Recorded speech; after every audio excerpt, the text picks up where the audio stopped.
6 महीने से ज्यादा शोक नहीं होना चाहिए। हाँ, तब आप धर्म भाव में स्थित हैं ये कहना पड़ेगा। और अगर 6 महीने से ज्यादा शोक रहा, 6 महीने के बाद भी आपको वही चीज फिर से याद आती है, तो फिर से आप वैसे ही सुबकने लग जाते हो। सुबकना जानते हो? हाँ, फिर से कोई चीज याद आ गई तो फिर से वैसे ही बात करते करते गला भर आया, छाती भर आई, आंखें भर आई। समझ आ रहा है? मतलब आप 6 महीने गुजरने के बाद भी अभी वह राग भाव को नहीं छोड़ पाए हो। समझ आ रहा है? ये राग और द्वेष में सब शामिल हो जाता है। क्रोध, मान, माया, लोभ सब शामिल है इसमें। माया का भाव, कुटिलता का भाव भी हमारे अंदर यही बताता है कि अगर हमें इतने 6 महीने तक कसाय भाव रहेगी तो हम बाद में भी किसी के सामने किसी ना किसी रूप में रो रो करके दिखाएंगे। ये भी होता है। एक व्यक्ति वास्तव में रोता है और एक रो रो करके दिखाता है। नहीं समझ आ रहा? किसी के लिए ये लगता है कि देखो 6 महीने बाद मान लो कोई आया, आपके ही घर का मान लो बेटा था, विदेश गया था, 6 महीने तक उसको टाइम नहीं मिला, वो आया बाद में आया, या कोई संबंधी था बाद में आया, तो अब 6 महीने में आप तो नॉर्मल हो गए। मान लो आप नॉर्मल हो गए, लेकिन मन में भाव क्या आता है? अब ये हमारे रिश्तेदार आए हैं और इनके सामने अगर हम दुख व्यक्त ना करें, ना रोएं, तो ये क्या समझेंगे कि जैसे इनको कोई दुख ही नहीं है और हम तो इतनी बड़ी विदेश यात्रा करके आए हैं। समझ आ रहा है? और इनके लिए कोई दुख नहीं है। तो फिर क्या होता है? फिर आपको मायाचारी से रोना पड़ता है। ये भी एक मायाचारी है। फिर हम जबरदस्ती उस राग भाव के साथ में रोते हैं। तो ये भी हमारा माया का भाव वह 6 महीने के बाद भी बना रहता है। और 6 महीने के बाद भी हम इस तरह की कोई प्रक्रिया करते हैं तो वह भी हमारे लिए हानिकारक होती है। वह भी कुटिलता का भाव है और उससे भी नुकसान होता है। समझ आ रहा है? 6 महीने के बाद अगर आप व्रती बन गए हैं, आपने अड़ु व्रत वगैरह ले लिए हैं, तो 15 दिन के अंदर आपके परिणामों में बिल्कुल समानता आ जानी चाहिए। चाहे राग का परिणाम हो, चाहे द्वेष का परिणाम हो, 15 दिन से ज्यादा वह दुखी करने वाला नहीं होना चाहिए। ये पहचान है भीतर की। उसका संस्कार 15 दिन में जरूर छूट जाएगा, ढीला पड़ जाएगा। अगर तीव्र राग है तो भी 15 दिन से ज्यादा नहीं, और द्वेष है तो वह भी 15 दिन से ज्यादा नहीं। समझ आ रहा है? और फिर अगर केवल संजुलन कसाय बचती है तो वह तो केवल मुनि महाराज के पास बचती है, और उस कसाय के संस्कार में वह केवल अंतर मुहूर्त ही राग या द्वेष के साथ रह पाता है। किसी भी बात से, किसी भी परिस्थिति से अगर तत्काल उसके अंदर राग भाव उत्पन्न भी होगा तो वह अंतर मुहूर्त से ज्यादा नहीं होगा। अंतर मुहूर्त का मतलब बहुत बहुत समझ लो पौना घंटा, 45 मिनट, बस, इससे ज्यादा कुछ नहीं होगा। और द्वेष भी अगर होगा तो वह इतनी देर में शांत हो जाएगा। और अगर वह वास्तव में मंद कसाई होगा तो पौन घंटा भी नहीं लगता। जैसे ही व्यक्ति सामने से चला जाता है उसका राग भाव या द्वेष भाव भी उसी समय पर नष्ट हो जाता है। ये पानी पे खींची हुई लकीर की तरह होता है। एक तरफ आप लकीर खींचते जाओ और दूसरी तरफ वह लकीर मिटती चली जाती है, और अपने आप जो है वो जैसा का तैसा पानी बना रहता है। इसीलिए कहा जाता है मुनि मन निर्मल जैसो है गंगा को जल, काटत करम बंद सप्त तत्वधारी है। समझ में आ रहा है? मुनि महाराज के अंदर उतनी देर के लिए, जितनी देर आप सामने बैठे हो, बस उतना ही राग उत्पन्न हो सकता है। भोजन कर रहे हैं, जितने समय पर कर रहे हैं उतने ही समय के लिए हो सकता है। बाद में छोड़ने के बाद में, हटने के बाद में वह परिणाम बिल्कुल समाप्त हो जाता है और उनका मन बिल्कुल राग और द्वेष से उस संबंधी बिल्कुल रहित हो जाता है। इसी का नाम है मुनि मन निर्मल जैसो है गंगा को जल। यूं ही नहीं कहा जाता, कुछ तो होता है। स्तुतियां पढ़ी जाती हैं तो कहीं अतिशयोक्ति नहीं होती हैं, उनमें तथ्य भी होते हैं। वह मन की निर्मलता इसी का नाम है कि हमने अगर कोई भी परिणाम किसी भी तरह की कसाय का हो गया हो, क्रोध मान माया लोभ में से, तो वह अंतर्मूर्त से ज्यादा नहीं टिके और तुरंत वह मुनि महाराज अपने भगवान की भक्ति करेंगे, प्रतिक्रमण करेंगे और पुनः अपने साम्य भाव में आ जाएंगे। उसी का नाम है राग द्वेषे जहदी। जहदी माने त्याग देता है, छोड़ देता है। छायक सम्यक दृष्टि भी 6 महीने तक नहीं छोड़ पाता, लेकिन मुनि महाराज अगर क्षयोपम सम्यक दृष्टि भी होते हैं तो भी वह अंतर मुहूर्त में राग द्वेष छोड़ देते हैं। इसलिए मुनि महाराज उस छायक सम्यक दृष्टि श्रावक से ज्यादा अपने मन के अंदर निर्मलता रखते हैं। यह भी इससे सिद्ध हो जाता है। क्या सुन रहे हो? भले ही छायक सम्यक दर्शन वर्तमान में ना हो कोई बात नहीं, लेकिन चारित्र की ये महिमा है। क्षयोपम सम्यक दर्शन के साथ में ग्रहण किया हुआ वह सराग चारित्र और वीतराग चारित्र ये इतनी महिमा रखता है कि मुनि महाराज के परिणाम अंतर मुहूर्त में बिल्कुल प्रमत्त से अप्रमत्त होते रहते हैं, राग द्वेष के अभाव में बिल्कुल साम्य रूप होते रहते हैं। और एक गृहस्थ होता है, भले ही वह छायक सम्यक दृष्टि हो तो 6-6 महीने तक भी राग से भर करके राग परिणाम से युक्त बना रहता है और अपने भाई की भी, उसके शव को भी अपने सिर पर रखकर, अपनी गोदी में रखकर 6 महीने तक घूमता रहेगा, उसके साथ रहेगा, हटेगा नहीं उससे। समझ आ रहा है? असंयम में और संयम में यही फर्क होता है। केवल सम्यक दर्शन की महिमा गाते हो, सम्यक चारित्र की महिमा देखो। सम्यक दर्शन की महिमा तो आप कितनी भी गाओगे तो भी वर्तमान में उपसम और क्षयोपम 2 ही सम्यक दर्शन होते हैं, छायक सम्यक दर्शन तो होता ही नहीं। और ये जो द्रव्य गुण पर्याय से अरिहंत भगवान को जानने की बात कही और इससे मोह का विनाश की बात कही, तो ये तो छायक सम्यक दर्शन के लिए है। और वह छायक सम्यक दर्शन जब मुनि महाराज क्षयोपम सम्यक दर्शन के साथ में रहते हैं तो उन्हें भी छायक सम्यक दर्शन करना होता है, क्योंकि उसके बिना उन्हें श्रेणी नहीं मिलेगी। छपक श्रेणी पर चढ़ने से पहले मोह का क्षय होना चाहिए, छायक सम्यक दर्शन होना चाहिए, उसके लिए ये गाथा है। और इसी भाव को आचार्य जयसेन महाराज जी ने अपनी टीका में लिखा है, दर्शन मोह का क्षपण करने के लिए हमें यह अरिहंत भगवान का ऐसा चिंतन करना चाहिए। क्षपण का मतलब होता है क्षय, नाश करने के लिए। लोग इसको क्या समझते हैं? सम्यक दर्शन की प्राप्ति करने के लिए। सम्यक दर्शन की प्राप्ति करने के लिए ये गाथा नहीं है। जिन्हें सम्यक दर्शन प्राप्त हो गया है उन्हें अपने उस सम्यक प्रकृति का भी विनाश करने के लिए, अपने मोह का दर्शन मोह का पूर्ण नाश करने के लिए, छायक सम्यक दर्शन करने के लिए ये द्रव्य गुण और पर्याय से अरहंत भगवान को जानना, अपनी आत्मा को जानना और इस तरह से जान करके ध्यान की अवस्था में अभेद रूप होना, तब जाकर के वह हमारे दर्शन मोहनी कर्म का विनाश होता है। यह पिछली वाली गाथा का अर्थ था, है, जो कल भी बताया था। आज फिर उसको बता करके आगे वाली गाथा से जोड़ के बताना है। इसलिए समझना कि पहले दर्शन मोहनी कर्म का क्षय जब हो जाता है तो और सराग चारित्र साथ में होता है तो फिर वही मुनि महाराज छपक श्रेणी पर चढ़ने लायक हो जाते हैं। और जब वह छपक श्रेणी पर चढ़ते हैं तब उस समय पर राग और द्वेष का विनाश होता चला जाता है और वही राग द्वेष का विनाश होकर के लहदी अपाणम शुद्धम, वह अपनी शुद्ध आत्मा को उपलब्ध हो जाते हैं।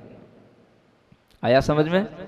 ये गाथाओं में इतने सार भरे रहते हैं कि जब तक हम इन गाथाओं की टीकाओं को न समझें और हम जब तक गुरु मुख से इन गाथाओं के रहस्यों को न समझें, तब तक हमारे लिए कभी भी ये गाथाओं के सम्यक अर्थ समझ में आते ही नहीं हैं।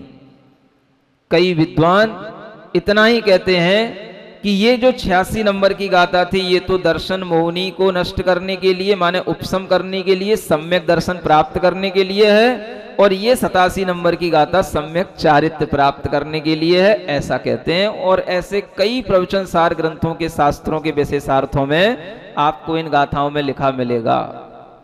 जबकि सम्यक दर्शन ज्ञान चारित्र जिन्हें प्राप्त हो चुका है लेकिन वह सराग दशा में है, उसको वीतराग बनाने के लिए ये गाथाएं हैं, क्योंकि छायक सम्यक दर्शन होने पर ही वह सम्यक दर्शन कथनचित वीतराग सम्यक दर्शन कहलाता है, क्योंकि उस सम्यक दर्शन के माध्यम से ही फिर वीतराग चारित्र की उपलब्धि जो छपक श्रेणी में होती है वो होती है, अन्यथा वह छपक श्रेणी नहीं चढ़ पाता और वह वीतराग चारित्र प्राप्त नहीं कर पाता।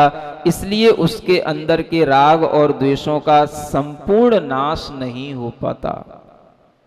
तो इस गाथा का भाव समझ करके ये समझना कि हमें राग और द्वेष को जीतने के लिए चारित्र को धारण करना होता है, और चारित्र धारण करने पर ही राग और द्वेष का नाश होता है।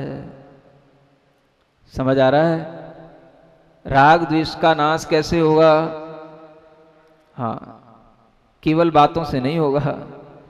और लोग तो क्या कहते हैं, बस द्रव्य गुण पर्याय से भगवान अरियंत का चिंतन करो, अपनी आत्मा को उन जैसा मानो और ऐसा स्व पर भेद विज्ञान कर लो, इसी से आपके लिए क्या हो जाएगा?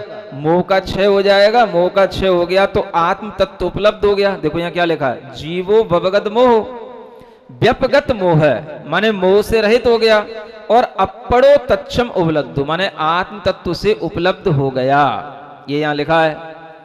तो बस भगवान अरहंत का चिंतन करके हमें आत्म तत्व की उपलब्धि तो हुई गई। तो वो क्या कहते हैं कि हमें आत्म तत्व उपलब्ध हो गया, लेकिन वह आत्म तत्व अभी शुद्ध नहीं हुआ। सो शुद्ध होने के लिए चारित्र धारण करना पड़ेगा। सो जब काल लब्धि आएगी तब हम कर लेंगे। अभी तो हमें आत्म तत्व उपलब्ध हो गया, यही हमारे लिए बहुत बड़ी बात है। हर हर गंगे, नहा लिए हम पूरी गंगा। समझ आ रहा है?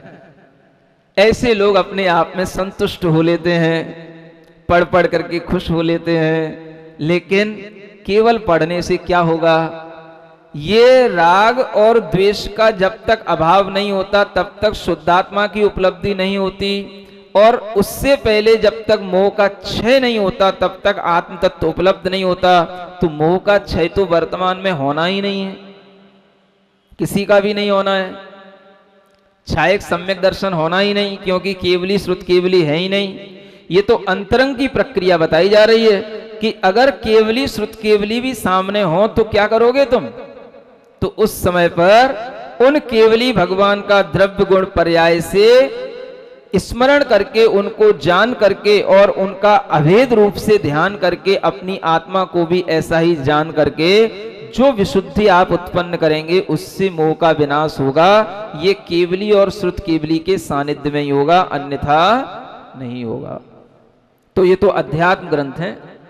अंतरंग की प्रक्रिया बताई जा रही है, दर्शन मोह के छपण की विधि बताई जा रही है, और उसको हम समझ रहे हैं कि सम्यक दर्शन की विधि बताई जा रही है। जबकि सम्यक दर्शन तो प्राप्त हो चुका होता है, वही जीव छायक सम्यक दर्शन प्राप्त कर सकता है जिसे क्षयोपशम सम्यक दर्शन हो।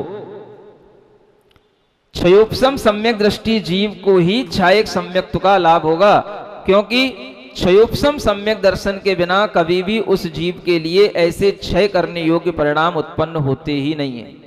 डायरेक्ट कभी भी किसी भी अनादि मिथ्या दृष्टि जीव को छायक सम्यक दर्शन कभी नहीं हुआ। पहले उपशम होता है, फिर क्षयोपशम होता है, और उसके बाद ही छायक सम्यक दर्शन होता है। तो ये इतने बड़े ग्रंथों के रहस्य हैं और लोग इन्हें ऐसे फोकट में उड़ा देते हैं। बड़ा तरस आता है मुझे कई बार कि इन ग्रंथों के क्या हाल कर रखे लोगों ने। मोह का क्षय बस ऐसे घर पे बैठे बैठे करते रहते हैं। तुमने आत्मा को जाना? सामने वाले ने कहा नहीं जाना। तुम तो अज्ञानी हो। क्यों नहीं जाना? ऐसे आत्मा को कैसे जान सकते हैं? तो कैसे जाना जाता है? देखो आचार्य कुंदकुंद देव ने क्या कहा है, अरहंत भगवान को द्रव्य गुण पर्याय से जानो। और उनको जान लोगे तो अपनी आत्मा को जान लोगे। इसलिए द्रव्य गुण पर्यायों को जानो, तो वह द्रव्य गुण पर्यायों को जानने में लग जाते हैं। लग जाना अच्छी बात है, जान लेना भी अच्छी बात है, लेकिन ये मान लेना कि इसी से हमको क्षयिक सम्यक दर्शन हो गया और हमारे मोह का क्षय हो गया, ये हमारा एक मिथ्या श्रद्धान कहलाएगा। प्रक्रिया हमारे सामने अच्छी हो सकती है, हमारे लिए उपयोगी हो सकती है, लेकिन उससे हमें क्या उपलब्ध होएगा, इस बात की जानकारी हमें समीचीन होनी चाहिए। और वह अगर समीचीन होगी तो फिर आप कभी ये नहीं कहोगे कि हमें आत्म तत्व उपलब्ध हो गया, क्योंकि क्षयिक सम्यक दर्शन जब हो ही नहीं रहा है तो आत्म तत्व कैसे उपलब्ध हो जाएगा।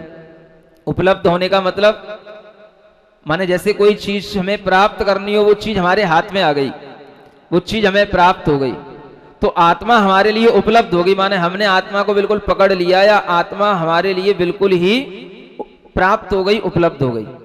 तो ऐसा तो कभी हो ही नहीं सकता। आचार्य कहते हैं क्षयोपशम सम्यक दर्शन के माध्यम से आत्म तत्व को केवल जानो, उसका श्रद्धान करो, इससे ज्यादा अभी आपके लिए आत्मा की कोई उपलब्धि नहीं हो सकती। तो श्रद्धा करो, और श्रद्धा करते हुए चारित्र को धारण करो। चारित्र धारण करोगे तो ये राग द्वेष को जीतते रहोगे, और राग द्वेष को जीतोगे तो आत्मा कुछ शुद्ध बनेगी। केवल हम बातों में रहेंगे तो आत्मा की शुद्धि होने वाली नहीं है। इसलिए यहां राग और द्वेष जो उत्पन्न होते हैं वह मोह से उत्पन्न होते हैं, ये भी समझना। बिना मोह के कभी राग द्वेष उत्पन्न नहीं होते हैं। जैसे आपने किसी को देखा और देख करके आपका उसके प्रति एकदम से राग भाव हो गया या द्वेष भाव हो गया, तो आपको लगा कि डायरेक्ट राग और द्वेष हो गया, ऐसा नहीं होता। पहले आपके अंदर एक मोह उत्पन्न होगा, और वह मोह क्या होगा कि जो हमें सामने जैसा देखना चाहिए उस व्यक्ति को वैसा नहीं देखोगे, आप उसको विपरीत रूप में देखोगे। विपरीत क्या देखोगे? जैसे मान लो कोई सुंदर रूप दिख गया, समझ आ रहा है?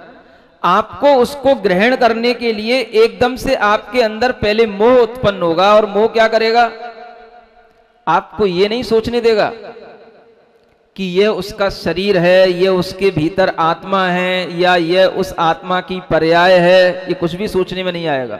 डायरेक्ट क्या सोचने में आएगा, यह इतना अच्छा। और जैसे ही ये भाव आया, समझ लो क्या हो गया, मोह के कारण से आपकी बुद्धि हो गई विपरीत, और फिर आप उसको ग्रहण करने के लिए उससे करोगे राग। कैसे करोगे राग? उसका मोबाइल नंबर लोगे, उससे बार बार मिलने की चेष्टा करोगे, उससे बार बार बातें करोगे, तो क्या हो गया, राग। समझ आ रहा है? राग कभी भी बिना मोह के उत्पन्न नहीं होता। अगर आपने पहले ही मोह पर वार कर दिया, कुछ भी हो सामने हमें दिखता है तो केवल पुद्गल ही दिखता है। अगर आपकी तत्व दृष्टि रहेगी, ये सामने शरीर है, क्या है, पौद्गलिक शरीर है, पुद्गल का बना हुआ शरीर है। चैतन्य आत्मा तो उसकी हमें कहीं दिख ही नहीं रही है। और जब हम पुद्गल को, शरीर को और चैतन्य आत्मा को अलग अलग समझ करके उसको तत्व दृष्टि से देखेंगे, तो हमारी बुद्धि में कभी मोह नहीं आएगा। मोह नहीं आएगा तो कभी राग या द्वेष कभी उत्पन्न होगा ही नहीं। ये बहुत बड़े बड़े विज्ञान है।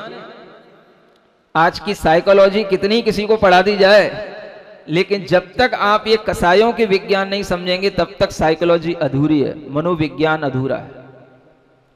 जैसे ही आप किसी आदमी या किसी व्यक्ति को, सचित्त को तो छोड़ो, सचित्त मतलब जिसमें चेतना है उसको तो छोड़ो, अचित्त भी अगर आपके सामने कोई भी चित्र आ जाता है तो उसको देख करके भी पहले आपके अंदर मोह उत्पन्न होगा।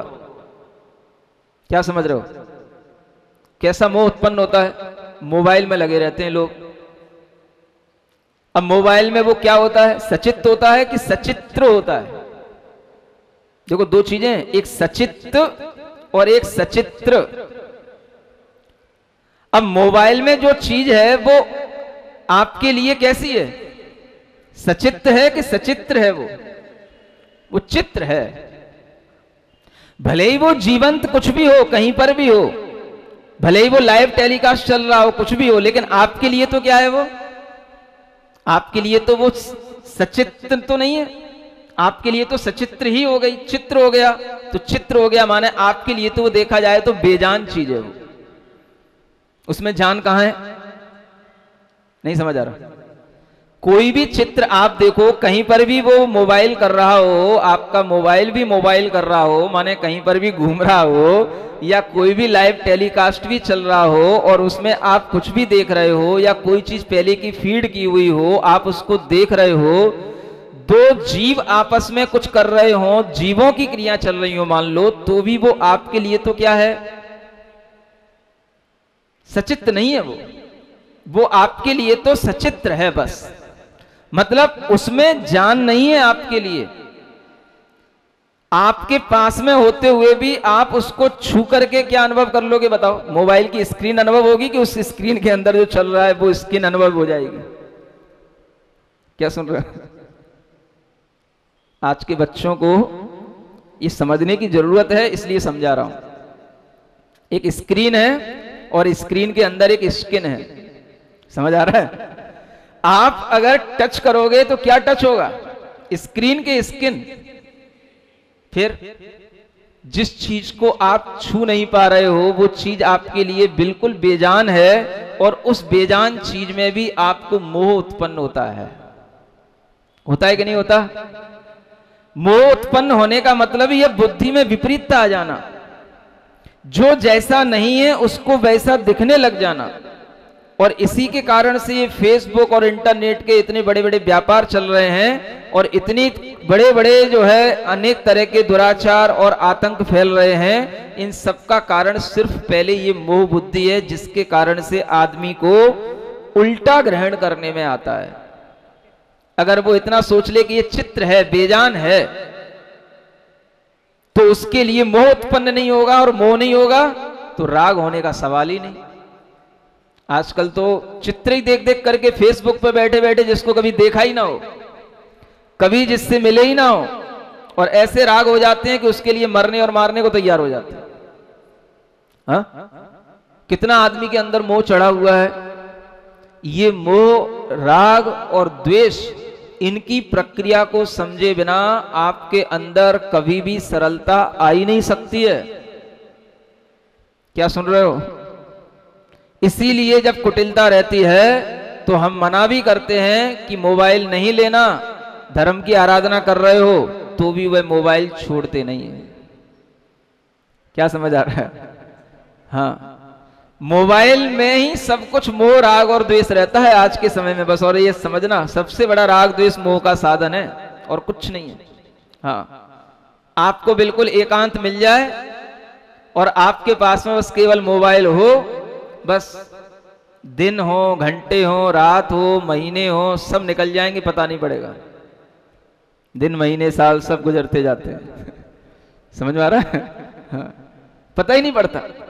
ये मोह, राग, द्वेष का ऐसा आतंक अपने मन के ऊपर छाया रहता है कि वह छायक सम्यक दृष्टि राम भी 6 महीने तक नहीं समझ पाते कि ये सब है। समझ आ रहा है? आपको क्या समझ आएगा? आप तो जीवंत में लग जाते हो। ये राग की परिणति तभी उत्पन्न होती है जब पहले बुद्धि में मोह छा जाता है, विपरीतता आ जाती है, और मोह छा गया तो राग होगा या द्वेष होगा। और जिसने उस मोह को समझ लिया, तो अगर वह मोह पर ही पहले कंट्रोल कर लेगा तो राग और द्वेष हो ही नहीं सकते। समझ आ रहा है? कितना बड़ा मनोविज्ञान है ये, और ये कितना बड़ा व्रतों का विज्ञान है, जिसके माध्यम से आप इस मोह, राग, द्वेष को प्रति समय जीत सकते हो। और ये मोह, राग, द्वेष को जीतने के ही साधन बताए जा रहे हैं। आचार्य अमृतचंदी महाराज लिखते हैं, मोह वाहिनी विजेतव्या, मोह की सेना है ये। मोह अकेला नहीं होता है, मोह की सेना होती है, और उस मोह की सेना में ये सब है। राग द्वेष तो उसके बड़े बड़े सेनापति हैं, और जब उसके अलग अलग तुम मंत्री और सिपाही देखोगे तो 25 प्रकार की कसाएं हैं। अनंतानुबंधी, क्रोध, मान, माया, लोभ, ये 4। फिर अप्रत्याख्यान, क्रोध, मान, माया, लोभ, ये 4। प्रत्याख्यान, क्रोध, मान, माया, लोभ, ये 4। और संजुलन, क्रोध, मान, माया, लोभ, ये 4। 4 चौकड़ी गिनिए, 16 भेद जुमुनिए।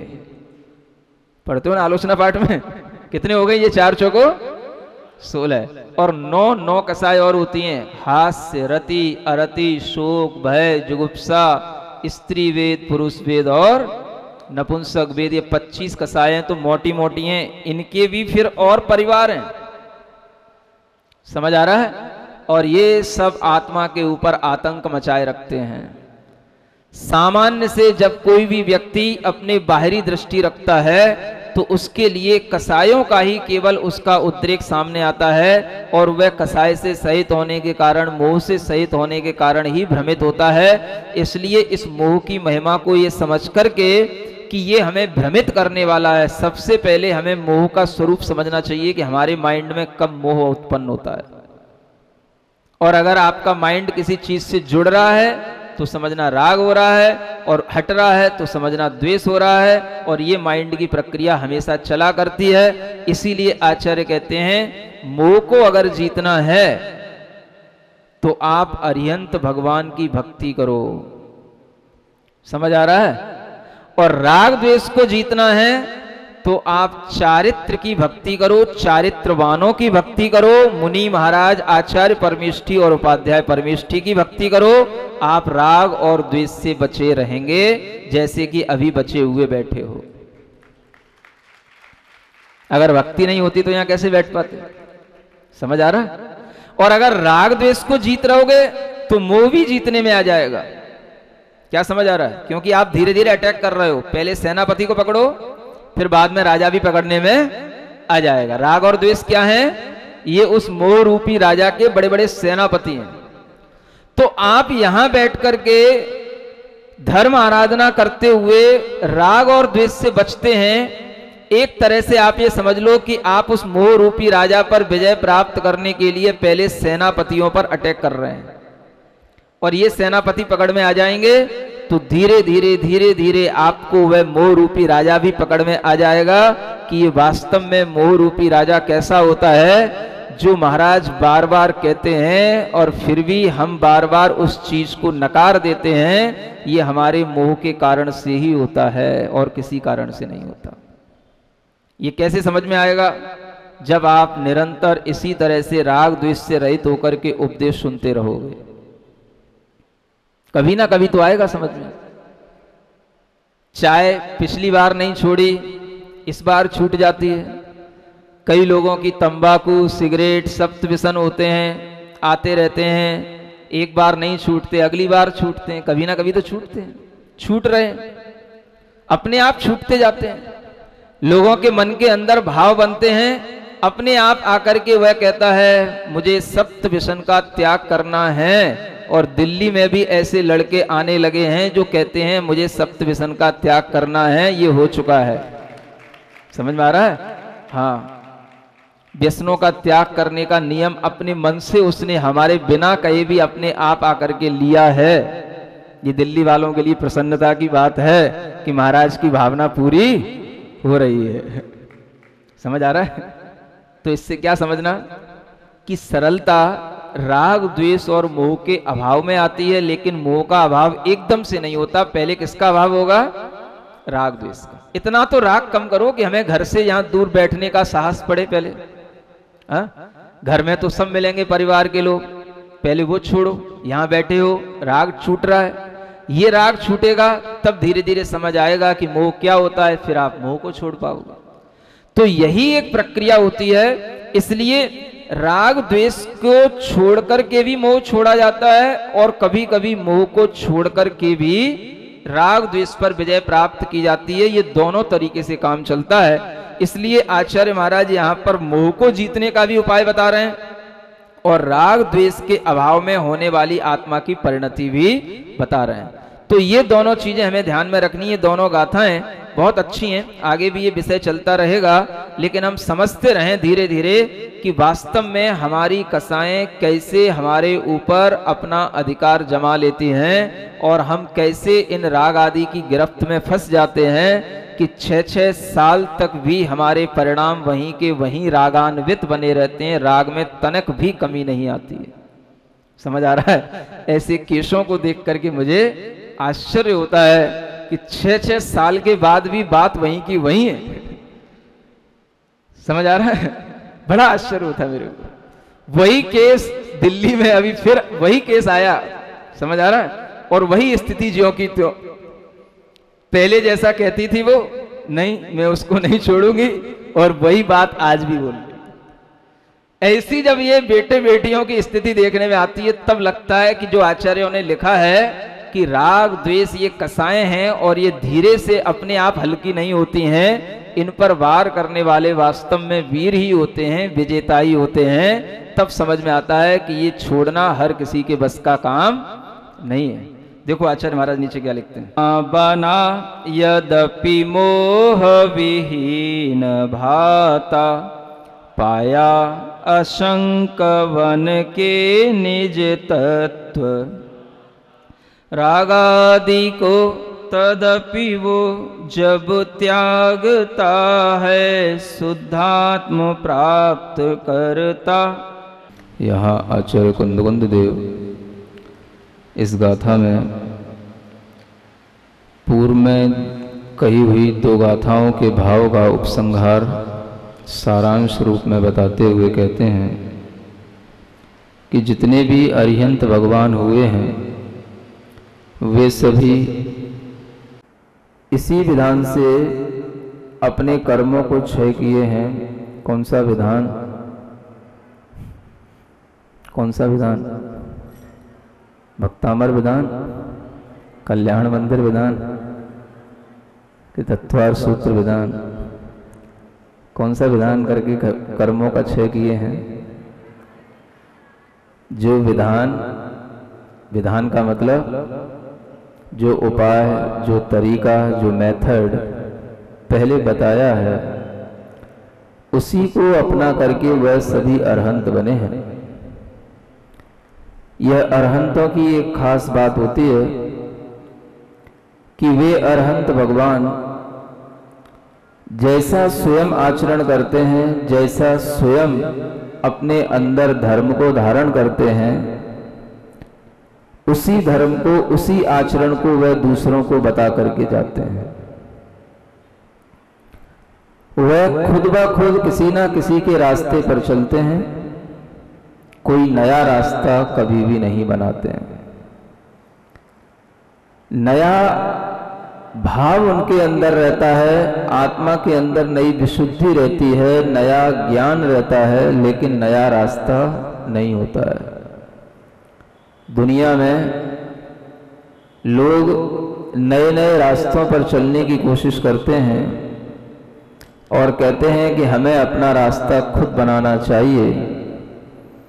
उसका मतलब भी इतना ही है कि हम अगर अपनी आत्मोन्नति करेंगे तो हम अपने अंदर खुद अपना रास्ता बनाएंगे, लेकिन चलना तो उसी रास्ते पर होगा जो रास्ता पहले चल करके कहीं गया है।